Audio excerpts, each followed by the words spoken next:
Hello বন্ধুরা, আজকে আমি ভাত কেরালার পুর রান্না করব। ওই রেসিপিটা আপনাদের সঙ্গে শেয়ার করব। তো প্রথমে আমি ভাত কেরালাগুলো এভাবে পরিষ্কার করে মাঝখান দিয়ে কেটে আমি জলে সেদ্ধ করে নেব 3 মিনিটের মতো। তারপর আমি এভাবে চামচের সাহায্যে গুটিগুলো বের করে নেব। ঠিক এইরকমভাবে গুটিগুলো আস্তে আস্তে বের করে নেব। তো আমার হয়ে গিয়েছে এখন বের করা। আর কড়াইতে অল্প তেল দিয়ে ওখানে পেঁয়াজ কুচি আর কয়েকটা রসুন আমি এখানে দিয়ে দিচ্ছি, আর লবণ আর কয়েকটা কাঁচা লঙ্কা দিয়ে দিচ্ছি। ভালো করে নাড়াচাড়া করে ভাত কেরালার গুটিগুলো আমি এখানে দিয়ে দিচ্ছি। আবার অল্প নাড়াচাড়া করে আমি কয়েকটা ছোট মাছ এখানে আর অল্প হলুদ দিয়ে দিচ্ছি। এখন অল্প ভালো করে ভাজবেন।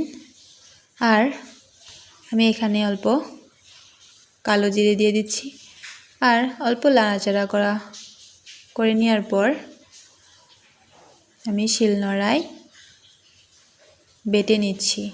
আপনারা মিক্সিতেও বাটতে পারেন। তো ঠিক এইভাবে আমি ভাত কেরালাগুলো আর অন্য পাত্রে চালের গুঁড়ো, বেসন, সুজি, অল্প লবণ, হলুদ দিয়ে একটা ব্যাটার তৈরি করে নেব। তো ব্যাটারটা খুব বেশি পাতলা করবেন না, অল্প ঘন রাখবেন। আর এইভাবে ভাত কেরালাগুলো একটা একটা করে দিয়ে দিচ্ছি আমি ব্যাটারের মাঝখানে, আর তারপর তেলে দিয়ে দিচ্ছি।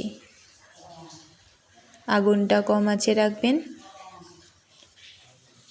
তো এখন আমার যেটুকুনি সিদ্ধ বাকি ছিল এটুকুনি সিদ্ধ হয়ে যাবে। লালচে করে ভেজে নেবেন।